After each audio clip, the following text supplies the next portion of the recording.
ನಿಮ್ಗೆ ಸಂಜನಾ ಅವ್ರನ್ನ first meet ಮಾಡೋದಕ್ಕಿಂತ ಮುಂಚೆ ಅನ್ಸುತ್ತೆ ಅವ್ರಿಗೆ ಮುಂಚೆನೂ ತುಂಬಾ ಸ್ವೀಟ್ ಗರ್ಲ್ ಅಂತ ಅನ್ಸುತ್ತೆ, ಆಮೇಲೆ ಸ್ವೀಟ್ ಗರ್ಲ್ ಅಂತ. ತುಂಬಾ ಜನ ಹೇಳಿದಾರೆ ಸರ್ ಹತ್ರ ಆಟಿಟ್ಯೂಡ್ ಅದೇನು ಗೊತ್ತಿಲ್ಲ ಸರ್, ನಾನು ಇದ್ರೂ attitude ಅದೇನು ಗೊತ್ತಿಲ್ಲ. ಅಂದ್ರೆ ಅವ್ರು ಬೇಸಿಕಲಿ ಹಿಂಗ್ ಇರ್ತಾರಲ್ಲ ಅವಾಗ ಆಟಿಟ್ಯೂಡ್ ಅಂತ ಆ ಅನ್ಸುತ್ತೆ. ಲುಕ್ ಪರ್ಸನಾಲಿಟಿಗೆನೆ ಆಟಿಟ್ಯೂಡ್ ಇರ್ಬೇಕು ಅಂತ. ಸುಮ್ಮನೆ ಕುತ್ಕೊಂಡ್ಬಿಡೋದು ತಪ್ಪಿಗೆ.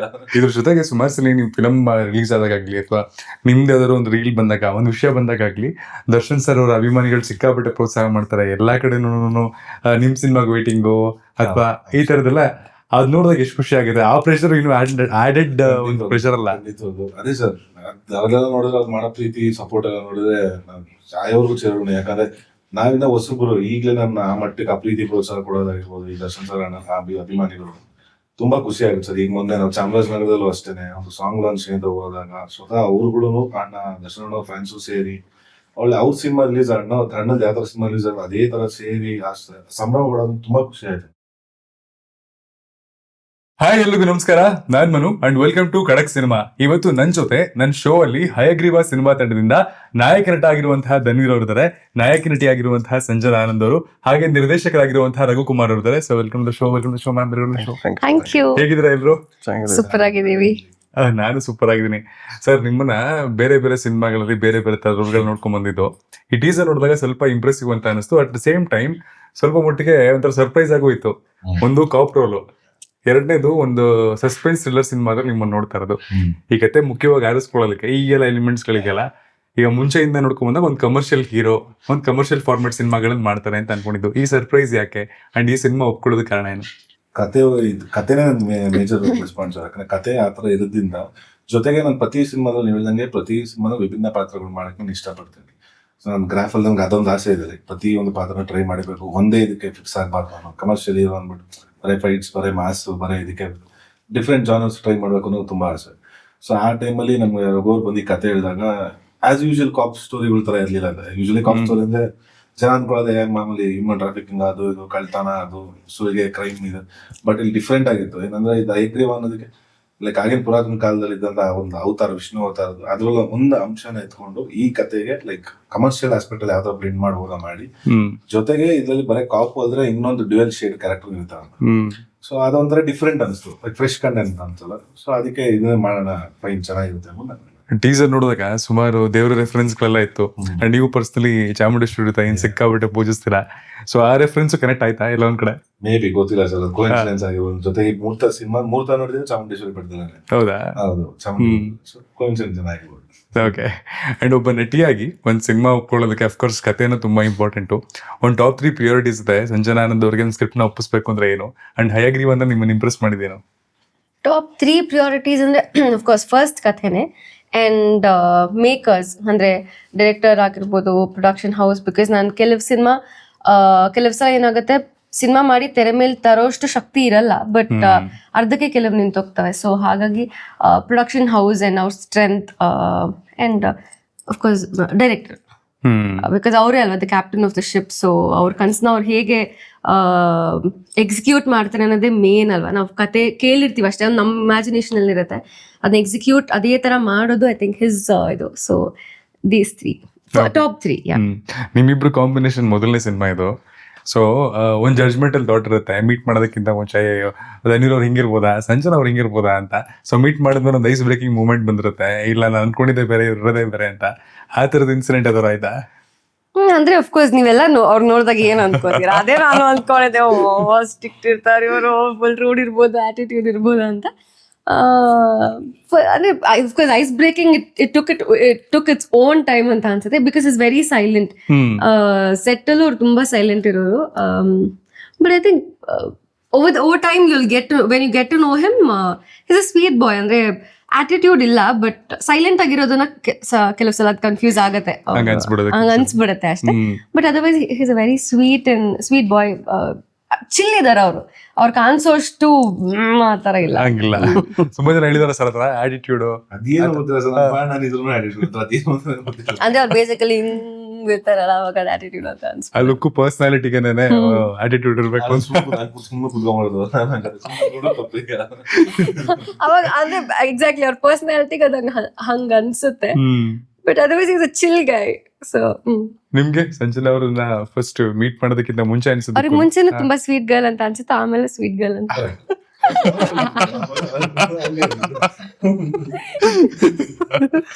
Self promotion. ಸೊ ನಿಮ್ಗೆ ಏನಾದ್ರು ಆತರ ಅನ್ಸಿದ್ದಾ?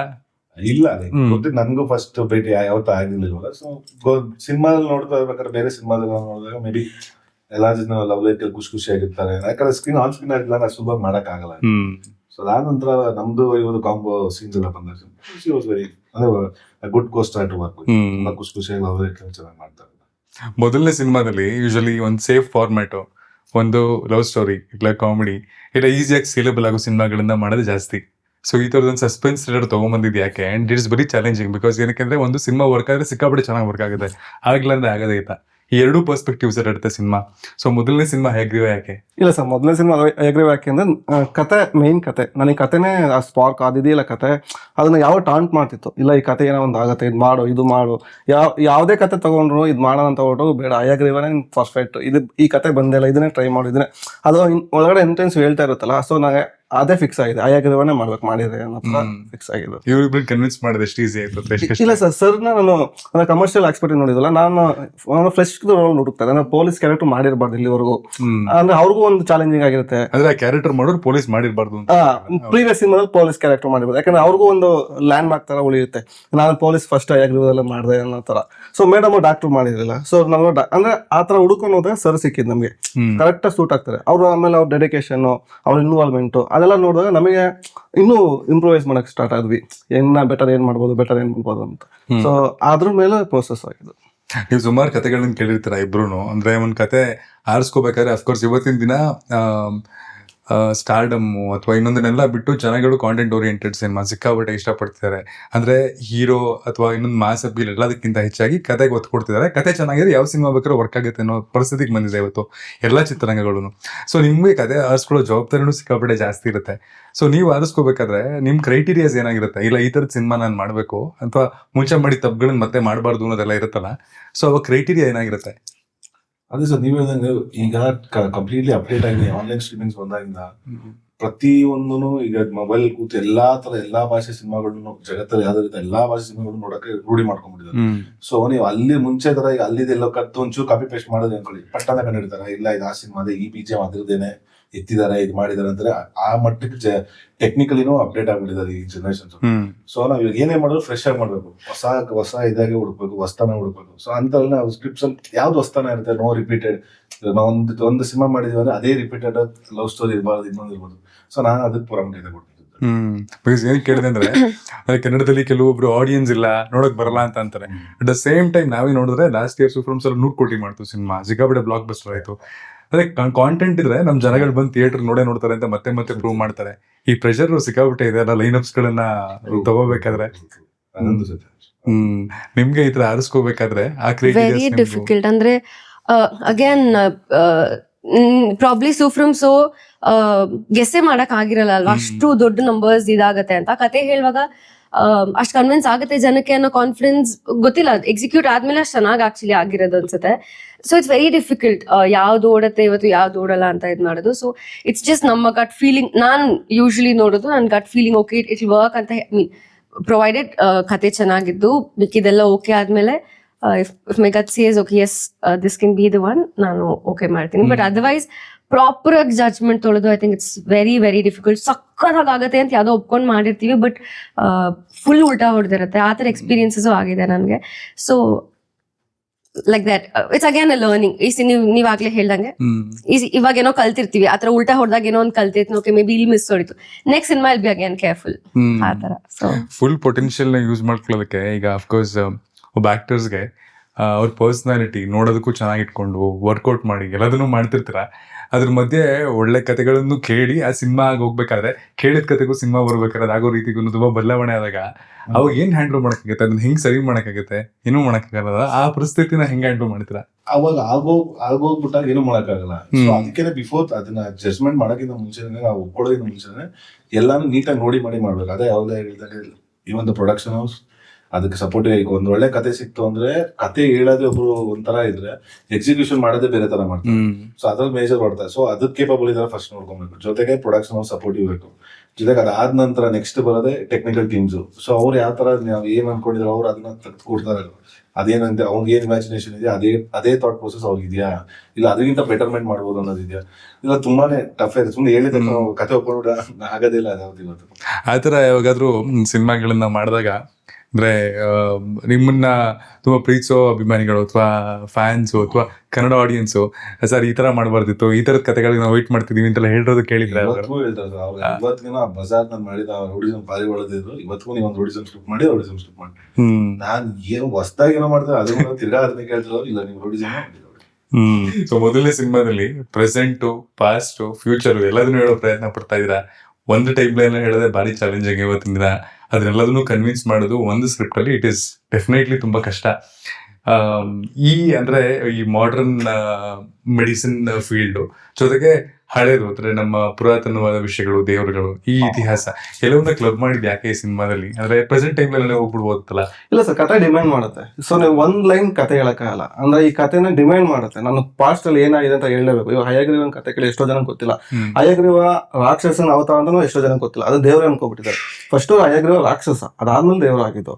ಸೊ ಹಯಗ್ರೀವ ರಾಕ್ಷಸನ ನಾನು ಹೆಂಗೆ ಫ್ಯೂಚರ್ ಅಲ್ಲಿ ಮೆಡಿಸಿನ್ ಅಲ್ಲಿ ಹೆಂಗೆ ಅಡ್ವಾನ್ಸ್ ತಗೊಂಡ್ಬರ್ಬೋದು ಅಂದ್ರೆ ಅದು ಕತೆ ಡಿಮ್ಯಾಂಡ್ ಮಾಡಿದ್ರೆ ನಾವು ಮಾಡ್ಲೇಬೇಕಾಗತ್ತೆ. ಅಷ್ಟು ಫ್ಯೂಚರ್ ಹೋಗ್ಲೇಬೇಕು. ಅಂದ್ರೆ ನಾವು ಇಷ್ಟೇ ಅಂದ್ರೆ ಇಯರ್ಸ್ ಹಾಕೊಳಕ್ಕಾಗಲ್ಲ, ಇಷ್ಟೇ ಇಯರ್ಸ್ ಅಲ್ಲಿ ಆಗುತ್ತೆ ಅಂತ. ಬಟ್ ಅದು ಫ್ಯೂಚರ್, ಅದು ಎಷ್ಟು ವರ್ಷಕ್ಕೆ ಬೇಕಾದ್ರೂ ಆಗ್ಬೋದು. ಬೇಸಿಕಲಿ ಹಯಗ್ರೀವ ಒಬ್ಬ ರಾಕ್ಷಸ, ಅನಂತರ ವಿಷ್ಣುವಿನ ಅವತಾರ ಆಗ್ತಾನೆ. ಇಲ್ಲೂ ಅರ್ಜುನ ಹಯಗ್ರೀವ ಅಂತ ಇಟ್ಟಿದ್ರ. ಸೊ ಇಲ್ಲಿ ಅರ್ಜುನ ಹಯಗ್ರೀವ ಕೂಡ ರಾಕ್ಷಸ ಅಂದ್ರೆ ಆ ಪರಿವರ್ತನಾ ಫೇಸ್ ಇದೆಯಾ, ಟ್ರಾನ್ಸಿಷನ್ ಇದೆಯಾ? ಇಲ್ಲ ಅಂದ್ರೆ ಸಿನಿಮಾದಲ್ಲಿ ನೋಡಿದ್ರೆ ಚೆನ್ನಾಗಿತ್ತು. ಅದು ಏನ್ ಹಯಗ್ರೀವ ರಾಕ್ಷಸನ ದೇವ್ರ ಅಂದ್ರೆ ನೀವು ಅಲ್ಲಿ ನೋಡಿದ್ರೆ ಚೆನ್ನಾಗಿದೆ. ಅರ್ಜುನ ಹಯಗ್ರೀವ ಅನ್ನೋದು ಏನು ಅಂತ ಸಿನಿಮಾದಲ್ಲಿ ನೋಡಿದ್ರೆ ಚೆನ್ನಾಗಿರುತ್ತೆ. ನಾವು ಇಲ್ಲೇ ಬಿಟ್ಕೊಟ್ರೆ ಆ ಸಸ್ಪೆನ್ಸ್ ಅದೆಲ್ಲ ಮಜಾ ಇರಲ್ಲ ಅನ್ಸುತ್ತೆ. ಕರುನಾಡ ಶೋಕ್ದಾರ್ ಅನ್ನುವಂಥ ರೆಸ್ಪಾನ್ಸಿಬಿಲಿಟಿ, ಆ ಟೈಟಲ್, ಆ ಟ್ಯಾಗು ಎಷ್ಟು ಪ್ರೆಷರ್ನ ಆಡ್ ಮಾಡಿದೆ. ಖಂಡಿತ ಜವಾಬ್ದಾರಿ ದೊಡ್ಡದಾಗುತ್ತೆ. ನಾವು ಏನೇ ಪ್ರತಿಯೊಂದು ಇರೋ ಹೆಜ್ಜೆಲ್ಲೂ ನೋಡಿ ಮಾಡಿ ಇಡಬೇಕಾದಂತ ಜವಾಬ್ದಾರಿ ಸರ್. ಇದ್ರ ಜೊತೆಗೆ ಸುಮಾರು ಸಲ ನೀವು ಫಿಲಮ್ ರಿಲೀಸ್ ಆದಾಗಲಿ ಅಥವಾ ನಿಮ್ದು ಯಾವ್ದಾದ್ರು ಒಂದು ರೀಲ್ ಬಂದಾಗ, ಒಂದು ವಿಷಯ ಬಂದಾಗಲಿ, ದರ್ಶನ್ ಸರ್ ಅವರ ಅಭಿಮಾನಿಗಳು ಸಿಕ್ಕಾಪಟ್ಟೆ ಪ್ರೋತ್ಸಾಹ ಮಾಡ್ತಾರೆ. ಎಲ್ಲಾ ಕಡೆನೂ ನಿಮ್ ಸಿನಿಮಾಗ್ ವೇಟಿಂಗು ಅಥವಾ ಈ ತರದೆಲ್ಲ ಅದ್ ನೋಡಿದಾಗ ಎಷ್ಟು ಖುಷಿ ಆಗಿದೆ. ಆ ಪ್ರೆಷರ್ ಇನ್ನು ಆಡೆಡ್ ಒಂದು ಪ್ರೆಷರ್ ಅಲ್ಲ. ಅದೇ ಸರ್, ಅವೆಲ್ಲ ನೋಡಿದ್ರೆ ಅವ್ರು ಮಾಡೋ ಪ್ರೀತಿ ಸಪೋರ್ಟ್ ಎಲ್ಲ ನೋಡಿದ್ರೆ ಯಾವ್ರಿಗೂ ಸೇರೋಣ. ಯಾಕಂದ್ರೆ ನಾವಿಂದ ಹೊಸಬ್ರು ಈಗಲೇ ನಮ್ಮ ಆ ಮಟ್ಟಕ್ಕೆ ಆ ಪ್ರೀತಿ ಪ್ರೋತ್ಸಾಹ ಕೊಡೋದಾಗಿರ್ಬೋದು. ಈ ದರ್ಶನ್ ಸರ್ ಅಭಿಮಾನಿಗಳು ತುಂಬಾ ಖುಷಿ ಆಗುತ್ತೆ ಸರ್. ಈಗ ಮೊನ್ನೆ ನಾವು ಚಾಮರಾಜನಗರದಲ್ಲೂ ಅಷ್ಟೇನೆ ಒಂದು ಸಾಂಗ್ ಲಾಂಚ್ ಹೋದಾಗ ಸ್ವತಃ ಅವ್ರುಗಳು ಅಣ್ಣ ದರ್ಶನ್ ಫ್ಯಾನ್ಸು ಸೇರಿ ಒಳ್ಳೆ ಅವ್ರ ಸಿನಿಮಾ ರಿಲೀಸ್ ಅಣ್ಣದ ಯಾವ ತರ ಸಿನಿಮಾ ರಿಲೀಸ್ ಅದೇ ತರ ಸೇರಿ ಸಂಭ್ರಮ ಪಡೋದು ತುಂಬಾ ಖುಷಿ ಆಯ್ತು. ಈ ತರದ್ ಲೈನ್ಅಪ್ಸ್ ಈ ತರದ್ ಮಾಡ್ತಿದ್ದೀರಾ ಅಂತ ನೀವು ಅವ್ರಿಗೆ ಹೇಳಿದ್ದು ಇದೆಯಾ ಯಾವಾಗಾದ್ರೂ ದರ್ಶನ್ ಸರ್ಗೆ? ಖಂಡಿತ ಇದು ಮಾಡ್ತಾ ಇರೋದು ಅವ್ರಿಗೆ ಗೊತ್ತಿದ್ದು. ಓಕೆ, ಯಾಕಂದ್ರೆ ಕಾಪ್ ಫಸ್ಟ್ ಟೈಮ್ ಅಂದ್ರೆ ದರ್ಶನ್ ಸರ್ಗೆ ಒಂಥರ ಕಾಪ್ ರೋಲ್ಸ್ ಯಾವತ್ತಿದ್ರು ಟೈಲರ್ ಮೇಡು. ಹೌದು ಮುಂಚೆ ಅವ್ರಿಗೆ ತಿಳಿಸ್ಬಿಟ್ಟೆ ಮಾಡಿಸ್ಲಿ. ಸೊ ಇಲ್ಲಿ ಕರ್ನಾಟಕದಲ್ಲಿ ಸ್ಯಾಂಡಲ್ವುಡ್ ಅಲ್ಲಿ ಅಂತ ಬಂದಾಗ ಸುಮಾರು ಸಲ ಏನಾಗುತ್ತೆ, ಸ್ಟೈಲ್ ಓವರ್ ಸಬ್ಸ್ಟೆನ್ಸ್ ಆಗ್ಬಿಡುತ್ತೆ. ಹೀರೋಯಿನ್ ಪಾತ್ರ ಅಂದ ತಕ್ಷಣ ತುಂಬಾ ಸ್ಟೀರಿಯೋಟೈಪ್ ಆಗ್ಬಿಡುತ್ತೆ. ಬಟ್ ಬೇರೆ ಎಲ್ಲಾ ಕಡೆ ನೋಡ್ಕೊಂಡ್ ಬಂದಾಗ ಇವತ್ತಿನ ಅಫ್ಕೋರ್ಸ್ ಬದಲಾಗಿದೆ. ಅಂದ್ರೆ ಒಂದು ಸಬ್ಸ್ಟೆನ್ಸ್ ಇರುತ್ತೆ ಆ ಪಾತ್ರಕ್ಕೆ, ಅದು ಮಾತಾಡುತ್ತೆ. ಸೊ ಆ ತರದ ಒಂದು ರೋಲ್ಸ್ಗೆ ಅಫ್ಕೋರ್ಸ್ ನೀವು ಹುಡುಕ್ತಾ ಇರ್ತೀರಾ. ಹಯಗ್ರೀವ ಅಂತ ಬಂದಾಗ ಆ ತರದ ಸ್ಟೈಲ್ ಓವರ್ ಸಬ್ಸ್ಟೆನ್ಸ್ ಗಿಂತ ಸಬ್ಸ್ಟೆನ್ಸ್ ಓವರ್ ಸ್ಟೈಲ್ ಇದೆಯಾ? I think it's a balance ಅಂತ ಹೇಳ್ಬೋದು ಹಯಗ್ರೀವ. ಯಾಕಂದ್ರೆ ನೀವ್ ಹೇಳ್ದಂಗೆ ನಾನು ಅದೇ ತರ ಪಾತ್ರಗಳನ್ನ ಚೂಸ್ ಮಾಡಕ್ ಇಷ್ಟಪಡ್ತೀನಿ. ಪ್ರೀವಿಯಸ್ಲಿ ನೀವ್ ನೋಡಿದ್ರೆ ಎಕ್ಕಾಲಿ ಆಗಿರ್ಬೋದು, ಎನಿ ಸಿನಿಮಾಸ್ ತುಂಬಾ ಡಿಫ್ರೆಂಟ್ ಆಗೇನೆ ಟ್ರೈ ಮಾಡ್ಕೊಂಡು ಬಂದಿದ್ದೀನಿ ನಾನು. ಅಂಡ್ ಹಯಗ್ರೀವಲ್ಲಿ ಇಟ್ಸ್ ಅ ಬ್ಯಾಲೆನ್ಸ್. ನನ್ಗೆ ಅನ್ಸ್ತು ಪ್ರಾಬ್ಲಿ ನಾನು ತುಂಬಾ ಇಂಡಿಯನ್ ಆಗಿ ಹೋಮ್ಲಿ ಆಗಿ ಜಾಸ್ತಿ ಕಾಣಿಸ್ಕೊಂಡಿದ್ದೀನಿ. ಅಂಡ್ ಈ ಸಿನಿಮಾಲಿ ಲಿಟಲ್ ವೆಸ್ಟರ್ನ್ ಅಂಡ್ ಈ ತರ ಸಾಂಗ್ ಫಸ್ಟ್ ಟೈಮ್ ಟ್ರೈ ಮಾಡಿದ್ದೀನಿ, ಒಂದು romantic song. So it's a balance of both ಅಂತ ಹೇಳ್ಬೋದು ನನ್ನ ಕ್ಯಾರೆಕ್ಟರ್. ಓಕೆ, ಅಂದ್ರೆ ಈ ಕೋರ್ ಪಾಯಿಂಟ್ ಹಯಗ್ರೀವ ಅನ್ನೋ ವಿಷಯ ಬಂದಾಗ ಪುರಾತನದಲ್ಲಿ ಹಯಗ್ರೀವ ಒಂದು ವಿಷಯ ಕ್ಯಾರೆಕ್ಟರ್ ಆಗಿರ್ಬೋದು, ಇಲ್ಲಾಂದ್ರೆ ಮೆಡಿಕಲ್ ಮಾಫಿಯಾ ಆಗಿರ್ಬೋದು, ಎಲ್ಲ ಹುಟ್ಕೊಂಡಿದ್ ಯಾವ ಪಾಯಿಂಟ್ ಇಂದ? ಮನೇಲಿ ನಮ್ಮ ರೂಮಲ್ಲಿ ಒಂದು ಗಣೇಶನ್ ಫೋಟೋ ಇಟ್ಕೊಂಡಿದ್ದೀನಿ ಸರ್. ಸೊ ಇದೇ ಕತೆ ತರ ಅಂದ್ರೆ ತುಂಬಾ ಕತೆ. ಫಸ್ಟ್ ಕತೆ ಯಾವ ಕತೆ ಮಾಡ್ಬೇಕು ಅಂತ ಹೊರಟಾಗ ತುಂಬಾ ಕನ್ಫ್ಯೂಷನ್ ಸ್ಟಾರ್ಟ್ ಆಗುತ್ತೆ. ಕಾಮಿಡಿನ, love, suspense, thriller, commercial content, ಯಾವ ಕತೆ ಮಾಡ್ಬೇಕಂದ್ರೆ ಕನ್ಫ್ಯೂಷನ್ ಇರುತ್ತೆ. ಸೊ ಏನೋ ಹೊಳಿತಾ ಇರಲಿಲ್ಲ, ಕತೆಗಳೆಲ್ಲ ಇದ್ವು. ಬಟ್ ಫಸ್ಟ್ ಕತೆಯಿಂದ ಬೆಸ್ಟ್ ಕತೆ ಮಾಡ್ಬೇಕಲ್ಲ, ಹೊಳಿತಾ ಇರ್ಬೇಕು. ಏನ್ ಮಾಡೋದು ಅಂದಾಗ ಒಂದು ನ್ಯಾಪ್ ತಗೊಂಡು ಹೆದ್ದಾಗ ಒಂದು ಗಣೇಶನ್ ಫೋಟೋ ಮಾಡ್ತೀನಿ. ನೋಡಿದಾಗ ಒಂದು ಥಾಟ್ ಬಂತು, ಸಡನ್ ಒಂದು ಥಾಟ್ ಬಂತು. ಓಕೆ, ಆ ಥಾಟ್ ಹಂಗೆ ಯೋಚನೆ ಮಾಡಿ ಒಂದು ಬರ್ದಾದ್ಮೇಲೆ ಅದನ್ನ ಹಂಗೆ ಬಿಲ್ಡ್ ಮಾಡ್ತಾ ಹೋದಾಗ ಆ ಉಟ್ಕೊಂಡಿದ್ ಕತೆ ಅದು ಹೈಅಗ್ರೀವ್ ಅನ್ನೋದು ಈ ತರ ಮಾಡ್ಬೋದಲ್ಲ, ಈ ತರ ಬಂದೇ ಇಲ್ಲ ಕತೆ, ಇದನ್ನ ಟ್ರೈ ಮಾಡಿ ವರ್ಕ್ ಆಗುತ್ತೆ ಅನ್ನೋದು ಅವತ್ತು ಉಟ್ಕೊಂಡಿದ್ ಸ್ಪಾಟ್ ನಾನು ಇಲ್ಲಿವರೆಗೂ ನೋಡ್ಕೊಂಡು ಬಂದಿದೆ. ಆಕ್ಚುಲಿ ಫಸ್ಟ್ ಟೈಮ್ ನೋಡಿದ ತಕ್ಷಣ ಈ ಪೋಸ್ಟ್ ಅಂದ್ರೆ ಹಯಗ್ರೀವ ಒಂದ್ ಸ್ವಲ್ಪ ಗಣೇಶನ್ ತರ ಗಣೇಶ ಅದು ನಂಗೆ ತುಂಬಾ ಸಲ ಹೇಳಿದ್ದಾರೆ, ಬಟ್ ಅದೇನೋ ಗೊತ್ತಿಲ್ಲ, ಮಿರಾಕಲ್ ಅದೇನೋ ಗೊತ್ತಿಲ್ಲ, ಹಂಗಾಗಿದೆ. ಬಟ್ ಅದ್ ಹೇಳಿದೆ ಅದೊಂದು ಗಣೇಶನಿಂದಲೇ ಈ ಕತೆ ಹುಟ್ಟಿರೋದು. ಓಕೆ. ಈ ಫಿಲಮ್ ಅಲ್ಲಿ ಏನಾದ್ರು ಒಂದು ಖಡಕ್ ಮೂಮೆಂಟ್ ಇದೆ, ಸಿನಿಮಾ ಎಲ್ಲ ಶೂಟ್ ಮುಗಿದಿದೆ, ರಿಲೀಸ್ಗೆ ರೆಡಿ ಇದೆ, ಇವತ್ತಿಗೂ ಹಯಗ್ರೀವ ಅಂತ ತಕ್ಷಣ ನಿಮ್ ತಲೆಗೆ ಬರೋ ಮೊದಲನೇ ಮೂಮೆಂಟ್ ಯಾವುದು, ಅಥವಾ ಯಾವ ವಿಷಯ, ಆಫ್ ದ ಸ್ಕ್ರೀನ್ ಆಗಿರ್ಬೋದು, ಆನ್ ದ ಸ್ಕ್ರೀನ್ ಆಗಿರ್ಬೋದು? ನಮ್ಗೆ ಅದೇ ನಾನು ಆರಾಧ್ಯ ದೇವ ಚಾಮುಂಡೇಶ್ವರಿ ಆ ತ್ಯಾಗದಲ್ಲಿ ಮೂರ್ತಾಂಗದಲ್ಲಿ ಫಸ್ಟ್ ಅವ್ರ ಮುಂದೆ ಕ್ಲಾಪ್ ಆಗಿದ್ವಲ್ಲ ಅದೇ ಖುಷಿ. ಈ ಫಿಲಮ್ ಒಂದೇನಾ ಅಲ್ಲಿ ಮುಹೂರ್ತ ನಡೆದಿರೋದು? ಮುಂಚೆ ನಂದು ಇದೇ ಮೊದಲನೇದು ಅಲ್ಲಿ ಆಗಿದ್ದು ಅಂದ್ರೆ ಇದೆ ಚಾಮುಂಡೇಶ್ವರಿ. ಸೊ ಅದೇ ಸ್ಪೆಷಲ್. ನಿಮ್ಗೆ ಖಡಕ್ ಮೂಮೆಂಟ್? ನನಗೆ ನನ್ನ ಕ್ಲೈಮ್ಯಾಕ್ಸ್ ಶೂಟ್, ಬಿಕಾಸ್ ನಾನು ನರೇಶನ್ ತಗೊಂಡಿದ್ದ ದಿನದಿಂದ ತುಂಬಾ ಪರ್ಫಾರ್ಮೆನ್ಸ್ ನ ಡಿಮಾಂಡ್ ಮಾಡ್ತಾ ಇತ್ತು ಆ ಸೀಕ್ವೆನ್ಸ್. ಸೊ ನಂಗೆ ನರೇಶನ್ ತಗೊಳ್ಳುವಾಗ ಚಾಲೆಂಜಿಂಗ್ ಆಗಿರುತ್ತೆ ನಂಗೆ, something that I've never tried before ಅನ್ನೋ ಒಂದು ಸೀಕ್ವೆನ್ಸ್ ಇತ್ತು. And where I could prove ಅಂದ್ರೆ ಕೇಪಬಿಲಿಟಿ ನಾನು ಟ್ರೈ ಮಾಡೋದಕ್ಕೆ ಅನ್ನೋ ಒಂದು ಪಾಯಿಂಟ್ ಇತ್ತು. ಸೊ ನಾನು ಶೂಟ್ ದಿನ when I performed and I felt okay, I've given my best, I think that was my Kadak moment. Yes sir. ಅಂದ್ರೆ ಸರ್ ಬರ್ತಡೆಗೆ ಅನೌನ್ಸ್ ಮಾಡಿ ಒಂದು ಪೋಸ್ಟರ್, ಸರ್ ಬ್ಯಾಕ್ ಪೋಸ್ ಅಲ್ಲಿ ನಿಂತಿರ್ತಾರೆ, ಆದ್ರೆ ಅವರು ಶಾಡೋ ಬಂದು ಡೆಮನ್ ತರ ಕಾಣಿಸ್ತಾನೆ. ಸೊ ಆ ಮೂಮೆಂಟ್ ಎಲ್ಲ ಕೇಳಿದಾಗ ಅಂದ್ರೆ ಏನ್ ಡ್ಯೂಯಲ್ ಸೈಡ್ ಕ್ವಶನ್ಸ್ ಸ್ಟಾರ್ಟ್ ಮಾಡಿರಲ್ಲ ಫ್ಯಾನ್ಸ್ ಪ್ರತಿಯೊಬ್ಬರು, ಅದು ನನಗೆ ಅಂದ್ರೆ ಪೋಸ್ಟರ್ ಅಲ್ಲಿ ಅಷ್ಟು ಸದ್ ಮಾಡ್ತಲ್ಲ, ನನಗೆ ಆ ಮೂಮೆಂಟ್ ಕ್ಯೂರಿಯಸ್ ಅನ್ಸ್ತು, ಅದೇ ಸ್ಪೆಷಲ್. ಫೈನಲಿ ಸಿನಿಮಾ ಇದೆ, ಫೆಬ್ರವರಿ 27 ರಿಲೀಸ್ ಆಗ್ತದೆ. ಕೊನೆಯದಾಗ ನಮ್ಮ ಆಡಿಯನ್ಸ್ ಏನಾದ್ರು ಹೇಳ್ತಾರೆ? ಇಲ್ಲ ಸರ್, ಇದೇ ಫೆಬ್ರವರಿ 27ನೇ ತಾರೀಕು ರಾಜ್ಯಾದ್ಯಂತ ಎಲ್ಲ ಹತ್ತಿರ ಚಿತ್ರಮಂದಿರಗಳಲ್ಲಿ ನಮ್ಮ ಹಯಗ್ರೀವ ಚಿತ್ರ ರಿಲೀಸ್ ಆಗ್ತಿದೆ. ದಯಮಾಡಿ ನೀವು ಇಷ್ಟು ದಿನ ನಮ್ಮ ಎಲ್ಲಾ ಸಿನಿಮಾಗಳಿಗೆ ಯಾವ ರೀತಿ ಪ್ರೀತಿ ಪ್ರೋತ್ಸಾಹ ಆಶೀರ್ವಾದ ತೋರಿಸ್ತಾ ಬಂದಿರೋ ಅದೇ ರೀತಿ ಈ ಸಲ ನಮ್ಮ ಹಯಗ್ರೀವ ಚಿತ್ರತಂಡದ ಮೇಲೆ ಇರ್ಲಿ ಅಂತ ಕೇಳ್ಕೊತೀನಿ. ಆದಷ್ಟು ಎಲ್ಲರೂ ಚಿತ್ರಮಂದಿರಕ್ಕೆ ಹೋಗಿ ಚಿತ್ರನ ನೋಡಿ, ದಯವಿಟ್ಟು ಪೈರಸಿನ ಸಪೋರ್ಟ್ ಮಾಡ್ಬಿಡಿ. ಹೊಸ ಟ್ಯಾಲೆಂಟ್ಸ್ ನ ಸಪೋರ್ಟ್ ಮಾಡಿ, ಅಂದ್ರೆ ಹೊಸ ಕತೆ ಹೇಳ್ತಾ ಇದೀವಿ, ಈ ಕತೆನ ಸಪೋರ್ಟ್ ಮಾಡಿದ್ರೆ ನಮಗೂ ಹೊಸ ಐಡಿಯಾಸ್, ಹೊಸ ಸಿನಿಮಾ ಮಾಡಕ್ಕೆ ಪ್ರೋತ್ಸಾಹ ಮಾಡ್ದಂಗತ್ತೆ. ದಯವಿಟ್ಟು ಎಲ್ಲರೂ ಚಿತ್ರಮಂದಿರಕ್ಕೆ ಬಂದು ಚಿತ್ರ ನೋಡಿ ಅಂತ ಕೇಳ್ಕೊತೀನಿ. ಆಲ್ ದಿ ವೆರಿ ಬೆಸ್ಟ್ ಎಲ್ರಿಗೂ. ತುಂಬಾ ಒಳ್ಳೇದಾಗ್ಲಿ. ಇದೇ ತರ ಒಳ್ಳೆ ಸಿನಿಮಾಗಳ ಮೂಲಕ KF ಇರುವಂತಹ ಆಡಿಯನ್ಸ್ ಎಂಟರ್ಟೈನ್ ಮಾಡ್ತಾರೆ. Thank you.